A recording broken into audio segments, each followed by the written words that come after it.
I don't think that Eze will happen unless there's confidence in somebody leaving beforehand. Tactically, I can see the similar problems, but I almost don't care. He creates chaos, I think. You know, when Eze picks up the ball, people panic because they don't know what he's going to do. We hold on to our darlings a little bit long, and then when they don't quite make it, we're in some troubles. You know, there's space between the centre-backs and the full-back, but you've got to attack it, and we don't attack that space. Gyökeres will. Naturally, the question that everybody's asking is, well, how many goals is Viktor Gyökeres going to score? I think people are going a little bit OTT on this. I think we scored only 5 more goals than Spurs, and they lost 22 league games. So we have some work to do.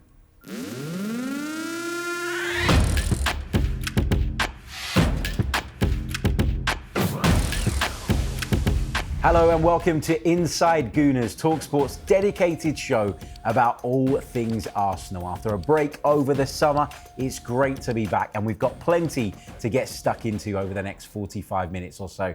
I'm delighted to say that joining me today is Arsenal Vision podcaster Clive Palmer, and making his Gooners debut, it's presenter and huge Arsenal fan, Nick Bright. Good to see you both. Nick, welcome to the show. It's your first one.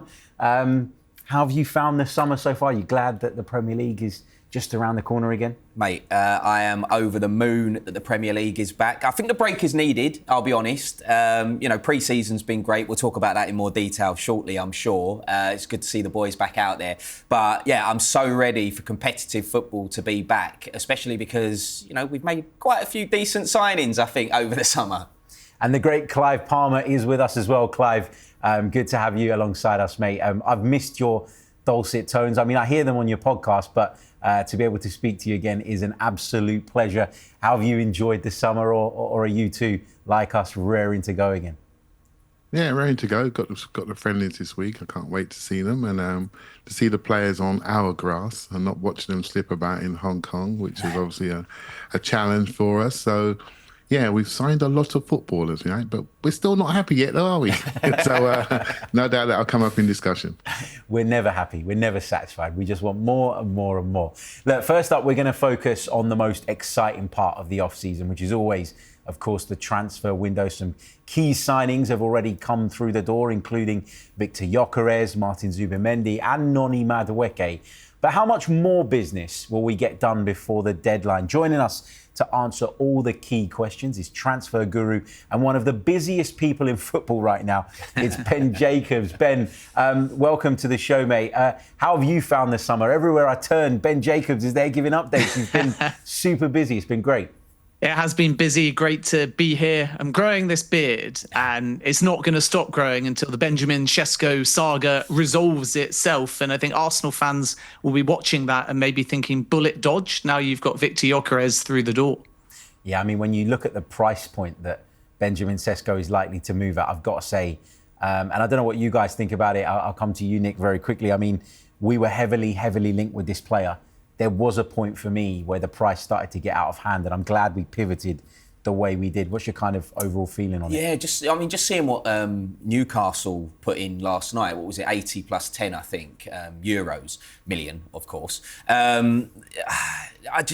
Something doesn't sit right with me with Benjamin Sesko and what him and his agent are asking for. I think there was talk of, I mean, maybe Ben can shed a little bit more light on this than I can, but, you know, because I'm only going by Twitter rumours, but like there was talk of a release clause that he wanted in the Arsenal contract. And, you know, we're not a stepping stone club, mate. This is Arsenal Football Club, you know what I mean? We're a big team. And, I just think him and his agent are asking and demanding too much for a player that's relatively unproven, you know? And he was always the one that was seen as a bit more of a development player, whereas Viktor Gyökeres is coming in ready to hit the ground, score some goals and, you know, do all of that stuff at the Emirates. I can't wait. I've already been doing that, walking around the house. My wife's looking at me thinking, what on earth are you doing? We'll come back to the striker chat in a bit. We'll circle back to that. But Ben, we've got to talk about Eberechi Eze, because this is a player that a lot of Arsenal fans still have on their wish list, despite the Gunners doing lots of business already.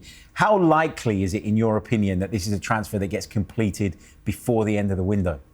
Yeah, I think Arsenal have held the talks on the Eze side and they know that he's keen on the move. They view him more as a number 10, and then you have the option to use Eze or Noni Madueke on that left-hand side. But the feeling is outgoings are going to be as important as just bidding to Crystal Palace. And this is where there's a question mark with both extremes possible over Gabriel Martinelli and Leandro Trossard. On the one hand, they've both had outreach to sign a new deal. If the window shuts, you would think that Arsenal will ramp up efforts to tie them down.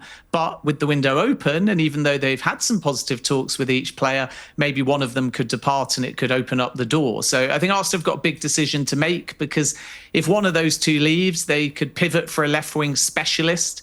And this is where links throughout the window have come with Rodrigo, but he's expensive, or even Newcastle United's Anthony Gordon, or they go for a number 10, but does that stifle the development and opportunities of Ethan Nwaneri through the centre?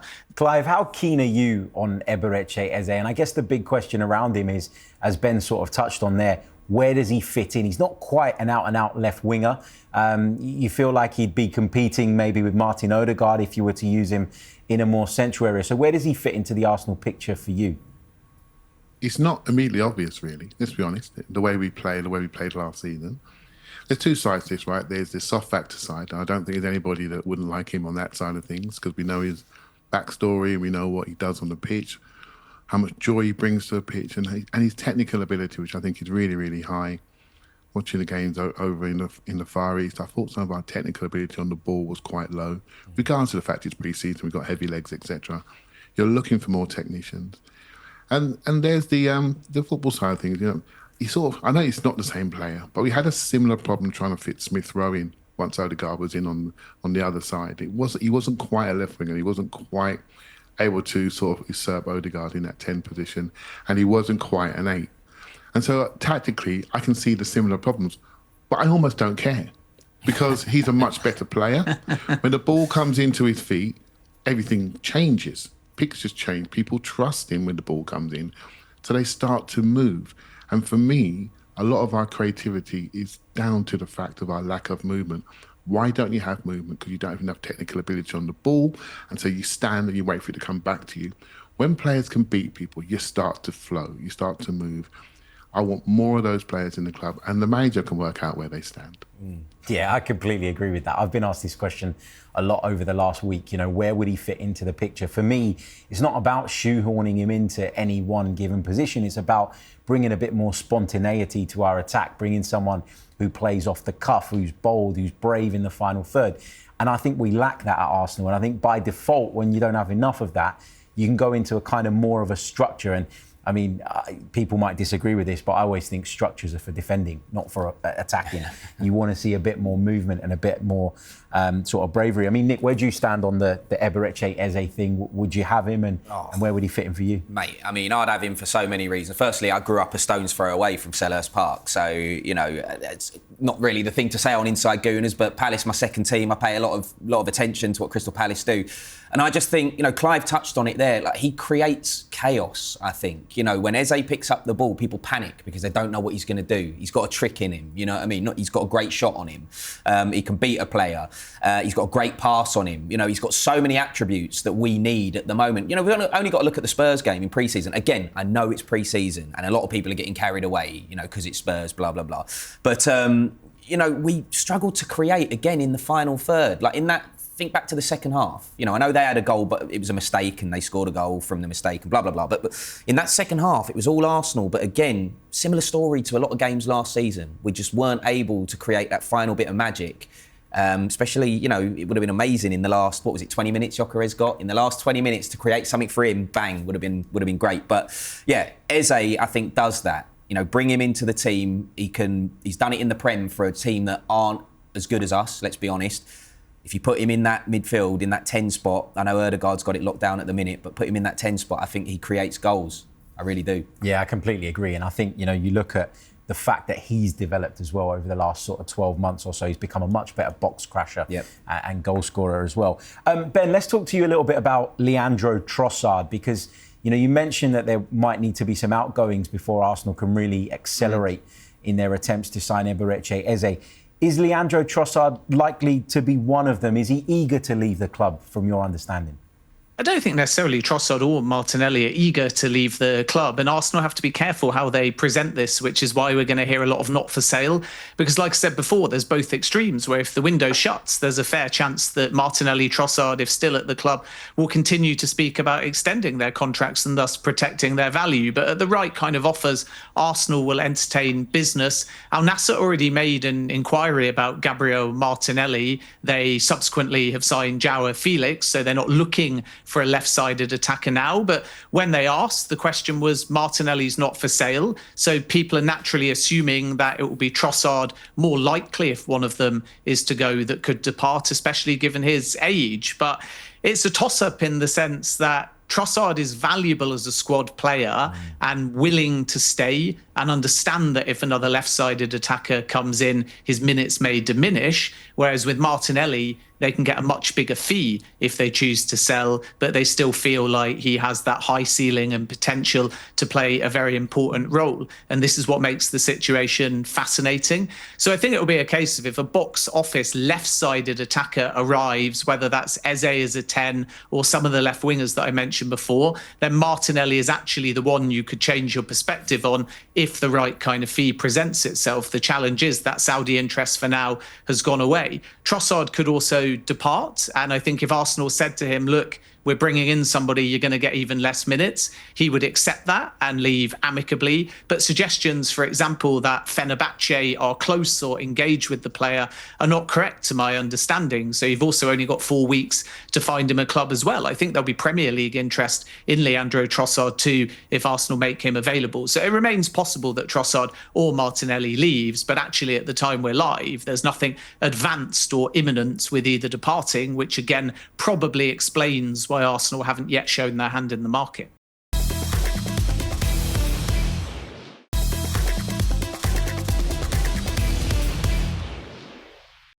Ben, what do you know of the situations around Jakub Kiwior and Alexander Zinchenko? They're two squad players, if you like, that have been talked about as potential departures this summer. Is there anything concrete around those two? Yeah, very concrete. Jakub Kiwior is subject at the moment of active talks with Porto. They're the front runner as it stands. Alexander Zinchenko is drawing interest from several clubs, including Fulham. Actually, I can tell you that Anthony Robinson is subject of an approach from Saudi Arabia too. And naturally, if he goes, Fulham might step up their interest. But that contact that Fulham had with Zinchenko was actually widely reported back in June. So now we're heading into August and there's no development yet. Arsenal told Fulham at the time if they were to sell Zinchenko, they'd want about £15 million. So both of these players are possible in terms of exits. At the moment, I would say Kiwior is more advanced and by all accounts is open to a move to Porto. And then, of course, away from the defence, you have Fabio Vieira as well. West Ham United have considered the Arsenal midfielder. And in addition, you've got Stuttgart at the moment, who are really the club pushing to try and get a deal over the line. So I think we'll see a flurry of Arsenal outgoings now, and that's important to trim the squad size, clear a bit of wage bill space, keep the chemistry balanced. And then maybe in the next week or two, we'll start to see Arsenal go for at least one more big signing. Clive, if you'd have asked me 6 months ago whether I'd sell Jakub Kiwior this summer, my answer might have been yes. But watching him at the back end of last season, stepping into those big games against Real Madrid, against Paris Saint-Germain, and really sort of growing into the role over time, my view has changed on Jakub Kiwior. Where are you at with the Polish defender? Would you consider offers for him this summer, or do you see him as an integral part of the squad? So polite Harry might have been yes to sell him. A lot of people were petrified with coming to those big games, and because they remember the mistakes, right? They remember the issue we had against Leroy Sané, against Bayern Munich, and they extrapolate that forward into other games, other areas. So he's a player that just needs rhythm, and once he's in the team, he looks really, really good. He's passing medium, long distance as good as anybody in the team, and he's always fit and ready, you know, despite not playing for many, many weeks. So I have a big appreciation for him, but issues around Kiwior, maybe Martinelli touching what Ben said, is something we have to think about, because at this moment in time, the value is in those two players. They're at a decent level and their value's not crashed. And what we tend to do is we hold on to them until the value disappears. And then we ask ourselves, why can't we sell like Chelsea or Liverpool? Well, this is why. You know, so Liverpool could have held on to Gerald Quansah, for example, but have taken the money on him, took it early, and said, you know what, he needs to go and play. They've probably got a little buyback in there down the road because he's a really good player, just needs to play. But we don't do that. We hold on to our darlings a little bit long, and then when they don't quite make it, we're in some trouble. So sometimes, despite liking the players, from a business perspective, you have to move forward and reinvest that money. And it's painful, right? Because I love Martinelli. You know, the goal that we conceded against Spurs when Trossard was slow getting out, against Newcastle, so when Trossard was slow getting out there, they go down the line and cross it and score. Martinelli plays, that doesn't happen. Yeah. You know, he's out there quicker, he's sharper, and these sort of things we just grown to just sort of accept. So yeah, it's hard, but if we're serious about really winning, we're going to have to make some painful decisions. And with Andrea Berta in the club now, we're going to learn about how he sells. We've seen how he buys and how he approaches that, and Ben gave a great explanation on how he manipulates the market by adding many, many different targets previously. So now let's see how you sell. That's going to be the next judge. Nick, just very quickly on those guys as well. Like, Clive's got a point, hasn't he? Like, we've got to be able to separate like the fact that we like players from, you know, their value and when it's the right time to sell. Look, in elite level sport, there is no time for sentimentality. It's really as simple as that. Do you know what I mean? And I think Clive speaks really, really well about it. You know, Martinelli, we all like him as a player because we got him for nothing, pretty much. He was this unearthed gem, which doesn't happen anymore. He's almost like an Arsene Wenger signing, wasn't he? You know, when Wenger used to spot these players playing, you know, in the middle of nowhere and he'd bring them through. Martinelli was that, and he's reached a certain point, but he's not been able to quite go any further. I think Martinelli is if you were to sit here and ask me the question, you know, fantasy now, we can sell Martinelli or we can sell Trossard. I think keep Trossard. I think Trossard's a better finisher, for starters. He only needs like one chance normally, Trossard. He's stone cold most of the time, scores a goal. Martinelli needs a few chances to score, and I usually find, I know there's been occasions where he scored great goals, like against Chelsea, where he ran the length of the pitch. Brilliant celebration as well. We all loved that. But I think from a value perspective, he's worth more. He doesn't offer the same attacking threat as Trossard in front of goal anyway. And I think if we could get a bit of money in the bank, which could go towards the Eze fund, you know, if we're doing a whip round as well, maybe get some money off of you, Harry, the guys on the stream as well, the guys in the gallery, do a bit of a whip round because I'm starting the Eze thing now. We need to get that done. If we get that Eze deal done, I think it changes my outlook and perspective on the coming season. Sadly, you won't get too much out of me in the round. I must be getting paid loads for this show. I wish, mate. I wish. Ben, let me come back to you on some transfer stuff, mate, because another name that we've heard quite a bit over the last few days is Jeremy Jacquet, young defender playing over in France at the moment. What can you tell us about Arsenal's rumoured interest in him? Yeah, Arsenal are basically investing in the youth market in a number of different positions. You may remember a few weeks ago they tried to hijack Liverpool's deal for Will Wright from Salford, but they failed. The player basically just kept his position that he wanted to go to Liverpool. And then if you look at Jeremy Jacquet, a 19-year-old Rennes defender, and somebody that they actually wanted before they made a pitch for Christian Mosquera. There's a key difference between the two players, because I'm actually told with Mosquera, the feeling within Arsenal is that he's Premier League ready right away. And people are going to be surprised this season at how quickly he integrates and maybe even just how many minutes he gets. Jacquet may be more one for the long term. He's a France under-21 international. And there is a possibility that Arsenal try and revisit this in the final days of the window. But what I can tell you is that Jacquet only signed a new deal at Rennes in May and is contracted until 2029. So the problem is not with the player. He would be keen on joining Arsenal now. It's the fact that Rennes are the roadblock due to the fact that that new deal was only signed in May. And that may mean that Arsenal don't get it over the line this window and have to revisit it in a year's time. But he's a player I'm told that they would take now. They would wait a year to come back for as well. So keep an eye on it, but it won't necessarily be imminent because of the fact the player put pen to paper only a couple of months ago. Yeah, you mentioned the levels of experience there in comparison to Christian Mosquera. They're worlds apart in that Mosquera played all but one La Liga game for Valencia last season, whereas when I looked into it this morning, Jacquet had played, I think, 12 times for the senior team at Rennes. So there's a big difference there. Ben, thank you so much, as always, for providing your fantastic insight into the transfer dealings. And we'll speak to you again soon. Look forward to it, guys. That was the brilliant Ben Jacobs there, just filling us in on what's going on in the transfer window. I want to ask both of you guys this, Clive and Nick. I'll start with you, Clive. We've talked a little bit about some of the elements of this transfer window already. We've touched on some players that have come in, players that we're still looking at. Clive, how would you assess Andrea Berta's sort of dealings so far in terms of bigger picture stuff? Like, he's had to do some renewals, he's had to bring players in. There's no doubt he's working behind the scenes to move some players on as well. What's been your kind of early impressions of the Italian and how he's doing? Well, the way he operates is quite clear, isn't it? To have many different irons on the fire and then press on the right one. And so far, that's been really, really good, hasn't it? It's worked out well. Every player that we've sort of gone for, we've sort of more or less got. And the key thing is also the renewals. The noises coming out of the club that all renewals are going in the right positive direction. And there are rumours on sales, and I'm thinking to myself, honestly, when do you get some time to sleep? I mean, he had a massive in-tray, which we all knew, and we're thinking, well, we might get 4 or 5 players if we're lucky. It normally turns out to be 4, in my experience. And then, but we thought we might get. We asked for 6, and we got 6. Yeah. Now we want 7. Potentially, if we lose a couple, we might want 8.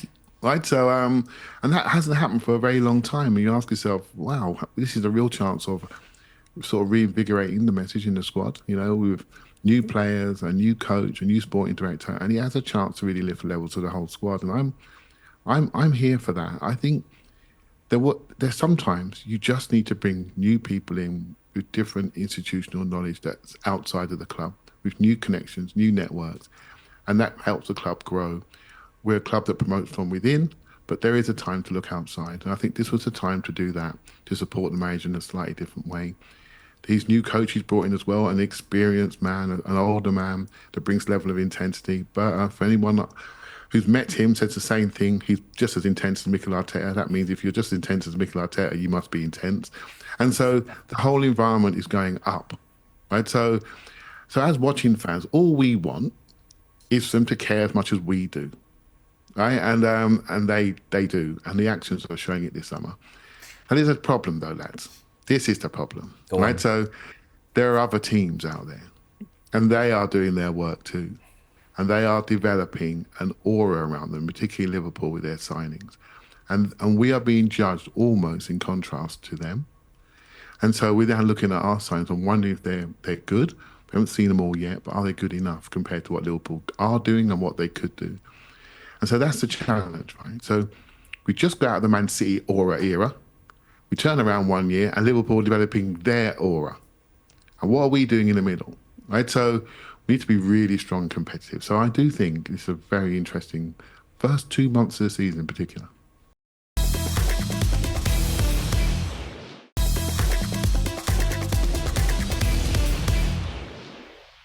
Now, we've all been keeping a close eye on Arsenal's pre-season tour. There's plenty of positives to take, including game time for the 15-year-old Max Dowman. And of course, we had the unveiling of Viktor Gyökeres. Clive, I know you watch the pre-season games with a really keen tactical eye. Not everybody puts a great deal of stock in them, but I know you're looking for patterns and you're always looking for something to sort of take away. What have you made of the pre-season performances so far? I know a lot of people have focused on some of the negatives, but have you seen anything that suggests that we're going to do stuff a little bit differently this season? Yeah, we take a mental Polaroid of how we used to play our worst last year and click your eyes on that and then go, okay, what's pre-season look like? So when we're struggling in 100-degree heat after training in the morning, people think, oh, it's just the same. Well, actually, some of the players are the same. So look at what's different. So Zubamendi's obviously had play time. And he's settled in really, really quickly. He plays to our rhythm. And he gets us going in a nice way. And he's always available. And I really like the way he progresses the ball. So that's very promising, particularly when we get into Premier League standard environments. I think he's going to be really, really good for us. And so the first thing you think with him is that people trust his pass. And I think they trust the fact he's two-footed and they're always available. So that creates behaviours of transition behaviours. And in that first game in particular, I noticed when we won the ball, people started to sprint away a little bit more. And so one of the big differences between us and Liverpool is Liverpool's transition ability is like off the charts, right? they commit to their forward runs and they play the ball in front and they go after it. Whereas we have traditions, we tend to have 3 passes to get into defensive shape, then we go. So there's a big difference between us. And I think we miss opportunities to play runners in. And so the runners stop running. Hence we look like we're lacking creativity. So I'd like to see a change in that. And I think that will come in just based on the behaviour, particularly in that Milan game. Our movement was better. But also, I do think Norgard came in, he plays in that 6th role, he likes the ball in front of him. You don't play through him really as a playmaker, but he's a solid player and very good at tackles, interceptions. But apart from that, really, it's been about getting minutes in the bank and introducing people to the environment. And the main thing about tours is, for me, a restate of your tactical philosophies with your team, with your players that you spend day and night with them for 2 weeks. You never get that time at any point in the season. So this is a point to reset the culture. And it's very difficult for us as watchers when we see players that are tired and trying to perform, but you can flip to the manager in the press conference afterwards and he looks ecstatic because he's achieved what he wants to achieve, which is a new way of playing, a new messaging going in. And then I think we're going to see a lot more in the next few games about what we're trying to do. So in the meantime, a lot of our attacking shapes are in the signings that we've not really seen, you know. And but a great point by Ben about Mosquera, by the way. He did look really good in that game, you know, and he looked like he belonged on the pitch. So that's an interesting one that I hadn't really thought of. I thought he was a future signing. So you learn things all the time. Yeah, you do indeed. I mean, Nick, what have you taken away from the pre-season tour? I know Arsenal have still got couple of games to go, but what have you taken away from what you've seen so far? Do you know, the funny thing is you mentioned those couple of games, and I'm almost going to pay a bit more attention to those games than the games on the tour. And that's simply because we only got Gyökeres through the door, you know, for the last game, and he only played 20 minutes, and he's probably not up to speed yet, let's be honest. Gabriel's been injured all the way through. Madueke's not been there. So it's just hard to tell. I think Clive kind of touched on it there. It's hard to tell what next season is going to look like because I don't think the teams that we saw in Singapore and in Hong Kong are going to be the first 11 for Mikel Arteta this season. I don't know about Old Trafford because it depends on fitness, it depends on, you know, who's available and all of that stuff. But like in terms of first 11, I think it's going to be very, very different a month into the season. My takeaway very, very quickly is Zubimendi is very different in terms of the way he plays the 6 role to what we've had previously. He goes roaming a little bit more, and I think if I was Mikel Arteta, I'd maybe be considering a slight adjustment in the structure of our midfield to just accommodate that a little bit better. Yeah. Clive, let's talk a little bit about Ethan Nwaneri because he's obviously had an opportunity to play in those more central areas. All the noises that we're hearing seem to suggest that that's where Arsenal believe his future is rather than out on that right-hand side where he played at points last season. Do you think he could really break through and sort of establish himself as, I'm not going to say as a starter in Arsenal's best 11 because that's difficult to do at his age especially, but is there a chance that he could really kick on in those more central areas and give us something a little bit different? He said starter there, but maybe as a finisher he can come into certain games. And I think we saw last year, didn't we? We played 58 games last season and it felt like a lot to me, you know? And we could see that some of our players were really struggling in form in certain games and we had to play them through. And I think we have to, I've said this many times, Harry, so you know what I'm going to say, we have to get our minds thinking about starters and finishers now in games of football. And don't be obsessed by starting 11s and think about how you attack a game as a 90 minutes with 15 players potentially, you know? And so that's how we got to look at it. And I think that would suit Ethan at 18 years of age. We can't expect him to dominate football matches like Odegaard does. When Odegaard comes on, he just takes over the game. So if we're struggling to control the game, he comes deep, receives it, the other team drops back, and he starts to manipulate the team up the pitch. He does that on his own. He's a 25-year-old adult and an international captain. He can do that. So when Ethan doesn't quite do that as an 18-year-old with a much quieter personality, still developing emotionally at the adult level, got all the talent in his feet, we can all see that, but he needs to develop as a young man. So we need to give him time to that. So by feeding minutes into him, just gently, but in game states that suit him, allow him to show his talent, I think would be really, really important. Don't just bring him on when we're 1-0 down and say, have a shot, son. That puts a lot of pressure on him, you know? And so yeah, I think we've done it really well so far. People have not always been happy with that when he's sacked and come back. But if you notice his body's changing, he's growing. Yeah. And that only happens because the club recognise where he is in his physical development and they're making sure he develops properly because that will sustain his career over many years. So, interesting. And I think we need to put Odegaard under pressure. Yeah.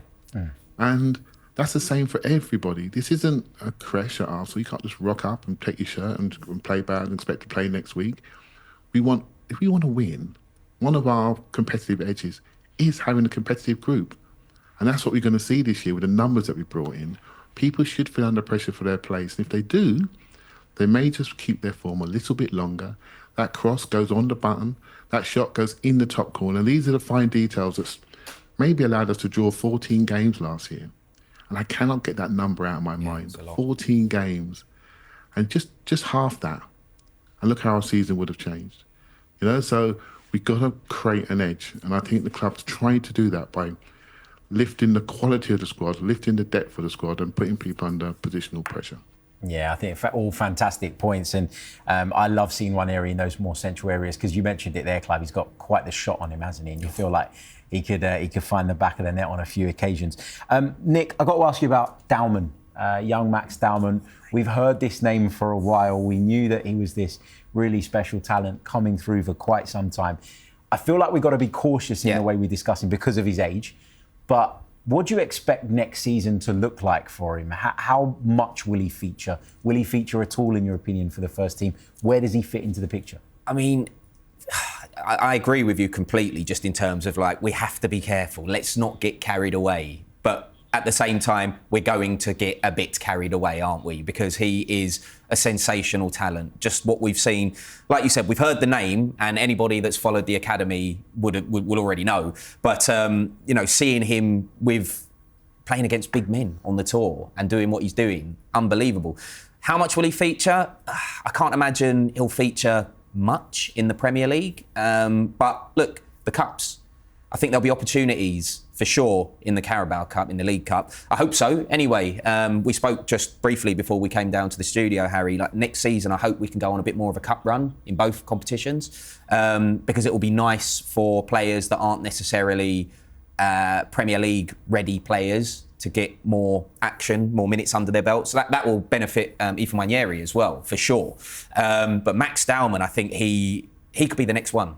Look, let's be honest, this conveyor belt of talent from Hale End, I look at it and I think if he carries on in this trajectory, he will be the next one in the team. And just on Ethan Nwaneri, actually, sorry, just to go back, what Clive said is just really, really interesting because, yeah, he's a great finisher. I agree. It's almost like in rugby, the replacements, they come on and they finish the game, and that's kind of where Clive's going with it. But will Ethan Nwaneri be happy with that role is my question, just because he's so ambitious and he's looking what his mate's doing in Skelly. Lewis Skelly is in the team. He's on that, team sheet right away. Mikel Arteta, his most trusted left back. So I kind of look at it and I think, is Nwaneri going to be happy being a finisher at the moment? I mean, if it was me, obviously I'd be deliriously happy to be playing for Arsenal, but he's a lot better than I am, and he probably wants to play, and I get that, and I like that as well in a player. Yeah, I think at some point that will be a question that he'll be asking for sure. What does it look like? I'm sure they've had those conversations during the contract discussions, but I'm sure he'll want to get those opportunities, as you say. Clive, let me get your take on the Max Dauman situation. Again, I'm sure you'll agree, we've all been blown away by how talented he looks, but where does he fit into the picture for the upcoming season for you? Yeah, we just got to make sure no one else can see him because they might try and sign him. So if I'm Arsenal, I'm saying just go to school, mate. Come back in a year's time until you sign the contract. Those sort of talents are not secrets, I'm afraid. He's too good. You can't hide him. Once you see him live, you go, oh, crikey. Sometimes, Harry, I say, I used to play for this team, I used to play for that team. When I watched Max Dauman play, I realised I never played the game at all because it's all natural. It feels so natural, and his intelligence what stands out to me, and he just seems to be ahead of the play. He's not the most. He's quite physical, but yet he looks the quickest on the pitch. And that's down to how he moves people around, or puts them off balance and creates hesitation and then goes again. How he presents the ball to them and takes it away. He's just very, very clever. He uses everything he's got. He's very hard to miss, and we have got one of the best talents you'll see at this age, maybe the very best. So we have to be careful with him, don't we? And that's my natural, my natural gait, so just to be careful. And but at the high level of sport that we're in and the elite level that we're at, I promise you, if that player can help us win, he will play, because that's what underpins football. If he can help us win, he will play. So we have a development responsibility, but we also have a sporting responsibility. So a responsibility to him and his talent. So we have to look after him, and it sounds like we've got good people around him, etc. And the club is no secret to the club, obviously. So yeah, it's going to be one to watch. But sit back, try to stay calm, but it's very difficult. I'm not very calm, I'll be honest. I am on the hype train for Max Dowman, and yeah, we've got to try and temper expectations, but I'm excited. I think he, could be. I'm not going to say the next Bukayo Saka. I don't mean that he's going to replace Bukayo Saka, but a generational talent, and we've got him again. I just don't know how we keep doing it, honestly. And you take confidence, don't you, from the fact that Arsenal have brought top talents through before. They know what they're doing. They know how to handle these types of situations.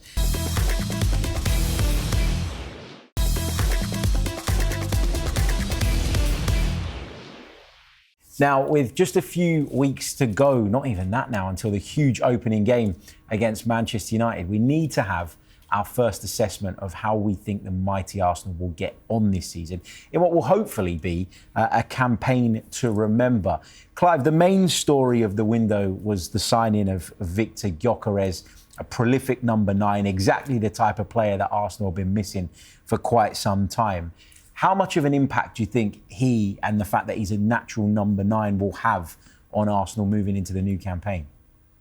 Yeah, he's a real number 9, somebody who wants to score and only thinks about scoring. His movement and desire to get into those areas to get a shot just stand out in our squad, because we are quite collective in our style, and we create combinations and different units, and we knock the ball about, almost like a team of midfielders, aren't we? Even our defenders could play in midfield, all of them, right? So, but then we've got this one bloke in Viktor Gyökeres who actually just not a midfielder. I'm a centre forward, and can you give me the ball here on my right foot, please? And if you don't, I'm going to turn around and I'm going to tell you to put it on my right foot. And I think in our squad, in our club, there's room for that player. And I was the guy that sort of wanted Sesko originally, but I think he's too similar to Kai in many ways, the way he faces up the game, wants to combine with height, etc. And with Kai's extra muscles now, do we need another muscle-bound centre forward at 6'4", 6'5"? We probably don't.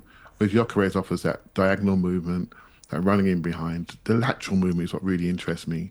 When we go out to the right wing and Saka gets 14 people come over there, there's space in behind that run. There's space between the centre-backs and the full-back. But you've got to attack it. And we don't attack that space. But Gyökeres will. And so maybe they won't send that many people over to Saka because they know he's going to run into the space. So it changes how we attack. This is why I'm holding my sort of analysis back until I see him at the Emirates this week, because we haven't seen the attack yet. No. We just haven't. We've seen the continuation of last year. So yeah, I'm really interested in what he does. I did go to Sporting when we played them, and I saw his presence and I felt his presence, and we were tip-top that day, 5-1. Yeah. But he never stopped trying. And he was desperate to make an impression against us. And that stuck with me as I walked out the ground. And I think Arsenal have chosen him because of that mentality and what he brings to us psychologically as a group. And I think we need it. And I think, sometimes you end up with what you need and what you should have. And we need this player more than we need a Sesko. Sesko probably, and it's not this show, but probably suits a Newcastle more for his play style, And you can see that happening, couldn't you? You can see it. And so, yeah, I think we've got the right guy. Let's see what he does. Yeah, and I think that's a great point about how he'll kind of supplement the rest of the attack, the spaces that he'll create for those guys, the fact that he'll occupy centre-halves a lot more than a sort of false 9 would, and that will make room, in theory, for other people. Naturally, the question that everybody's asking is, well, how many goals is Viktor Gyökeres going to score? I think people are going a little bit OTT on this. For me, if he gets 15 league goals and adds 6 or 7 and makes it sort of 20 plus in all competitions, I think that could be enough to make a real material difference to Arsenal's season. I'll get you guys' predictions on how many you think he'll get. I mean, Nick, Premier League goals, what are you expecting from this guy? He's got an incredible record in Portugal, but the question is, how does that translate into the Premier League football? Yeah, with all the low blocks that we have in the Premier League, especially against us. We saw it's a recurring nightmare I have every night thinking about the low blocks. But to put a number on it is so difficult, because the number that you plucked out there, 15, well, in between 15 and 20, and then some goals in the Champions League and the Cups, that's a great season. Because if you think back to last season, Clive mentioned the amount of draws that we had. If we just scored a couple more goals here and there, because we get goals from all over the pitch as well. Our defence gets goals, our midfield gets goals. And now if we can, get some goals through Viktor Gyökeres, I know you can't go back, but if we had a time machine and we could go back and have Gyökeres in the team last season, it could all be very different if he just got 15 goals. So I think 15's a good number, but look, everybody wants to see us over that 20 number, right, with our number 9, because the last person to do it was Pierre-Emerick Aubameyang, wears the same shirt number as that man did. And as an even greater man once did in Thierry Henry, if he could match those numbers. I mean, now I'm living in dreamland now. But between 20 and 25, I would be happy with that, I'll be honest. Clive, I've got to get a number from you. I'm not going to let you get away with it. And I also want to ask you what you think of the significance of that shirt number as well. Does that help him? Does that spur him on, or could it weigh heavy? I never give you numbers out. I think I do think the 25 number is the amount of goals we need to score as a team, more than we did last year.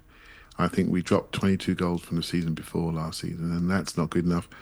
I think we scored only 5 more goals than Spurs, and they lost 22 league games. So we have some work to do, right? So I want to see the team get 25 goals plus what we got on last year. And if Viktor Gyökeres helps on that and gets 40, I'm with you, Harry, around 15. Maybe I'm being nice because I don't want him to be seen as a failure. I want him to do well. 15 goals for Arsenal onto his group would be really good. And I think allow other players, let's be honest, we lost Havertz and Saka to operations, not just injuries, operations. Right? So that's significant time out of the group. If they're in the group, we're not scoring that number of goals, we're scoring a lot more. Yeah. And so we need to get to what we did before, the 91 goals, around that number, to beat Liverpool. As I said earlier, they're developing something that's making the league think already, and so we need to make sure that we're close to them, particularly after the first 6 games. Because if we are, I think we can do something we didn't do last year, is put them under pressure, and I think that's what we haven't done. We haven't pressurised Liverpool enough for long enough to see their failings and their issues. So yeah, I want to see that 25 goals go in, and then from there on, see what we do thereafter. And Gyökeres, I think, will share the games with Havertz. And that's the truth, right? There's too many games. Every 3 days, he won't play every single game. But share the games with Havertz and see who does well enough, and they're going to the first 11. Simple as that. That's football. Yeah. I think there's a world in which as well you'll see them play together at times. I think if we're chasing a goal, I could see him sacrificing one of the midfielders and using Kai Havertz as a kind of go-between and getting him up close to 4-4-2 almost. Is that what you're saying? Could happen. Wow. Could never happen. Surely not in this day and age. No, come on. Nick, I've got to ask you about the tricky start to the season that Arsenal have, right? We've got some really daunting games. Man United away, I don't care what anybody says about where they were last season. Going to Old Trafford is never easy. Leeds will be excited having been promoted. Yeah. Liverpool's coming up very early on in the season as well. Newcastle City as well. Do you think Arsenal will benefit from that? Do you think it gives them greater focus going into the season? Or do you think actually you don't really want these games when you're still not quite up to speed and at 100% and still ironing some things out with new players? Yeah, see, I don't want to be glass half empty, but I do think having tough games at the start is not necessarily what you want. The engine's not up to speed yet, and it's difficult to get that engine up to speed in pre-season because not everybody is giving it 100% in pre-season, and I'm not saying the players aren't trying. That's not what I mean. But you know what I mean. In pre-season, there's not really anything at stake. Everybody knows that. Whereas in the Premier League, especially at the minute, in the Premier League, if you lose or draw a game, it feels terminal in this day and age of Manchester City and Liverpool.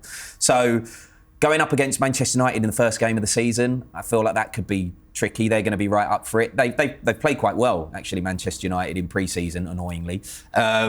So yeah, if you were to ask me if I would swap the start of our campaign with somebody else, yeah, I'll definitely swap.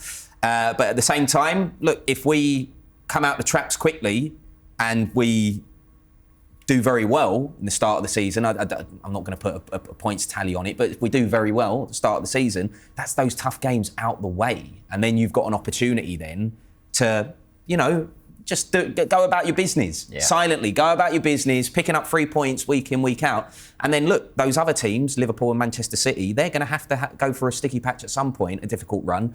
And, hopefully they'll come out the back of their difficult run worse off than us. Yeah, I'll answer that question at the end of that run of games as to whether it was a good thing or not. Clive, for you, what's the kind of minimum expectation around Arsenal this season? Whenever I've spoken to non-Arsenal fans, the first thing they say is, well, surely he's got to win the league this year, Mikel Arteta, right? Otherwise, it's time to start looking elsewhere. I don't quite see it like that. I don't think it should be that binary. But what's, in your mind, the minimum expectations going into the new season? I expect us to really go for the league, really, really hard. I don't think anyone can guarantee it, but you listen to every single interview coming out of the club, talk to the players, what they want to do. We want to win trophies. We want to win trophies. I think that's just the next thing we have to do. There's no debate. Don't shy away from it. We shouldn't shy away from wanting to win and trying to win, because that's what the players want.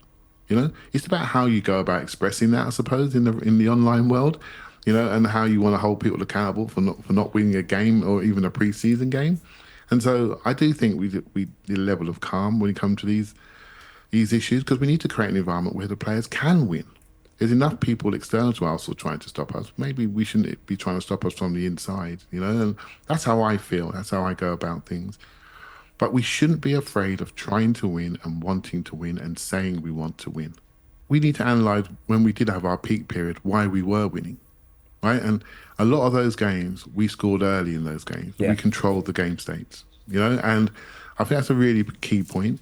Once we score early, we blow teams apart, 4s and 5s, and suddenly the goal tally goes up. I think there were too many times we spent too much time at 1-0. An event happened, he said, 6 red cards later. Yeah. An event happened, and suddenly we're hanging on for a draw or we lose the game. And we think, well, how's that happen? Because we lacked firepower. We lacked the ability to control the game state. So I want to see, first 15 minutes, I'll be looking at that a lot this season. I want to tear into teams. Yeah. Guys, we're really short of time, but I've got to get a line out of you really quickly on the Arsenal third kit that came out earlier this week. Loads of people love it. I'm not so sure about it. So I want a quick fire rating out of 10 from each of you on the new kit. I'm going to give it a 5. 5? 5. Oh, mate, that is criminal from you. I'm quick fire. I'm going to give it a 9.5. I think it's beautiful. Almost as good as the black one from a couple of seasons back. Clive? Yeah, it's a beautiful kit, 9 out of 10, but I look better in black than white, so that's why it's not a 10. So there you go. I love the detail on it. I'm not sure I can get on board with Arsenal having a predominantly white shirt, though. That's where I'm at on it. I get it. It reminds me of someone else, and I don't want to be thinking about someone else. That's all we've got time for, guys, on today's Inside Gooners. Thanks for your company, and a massive thanks to the brilliant Clive Palmer, the fantastic Nick Bright, and of course, the brilliant Ben Jacobs. We'll see you all on the next episode. Until then, take care.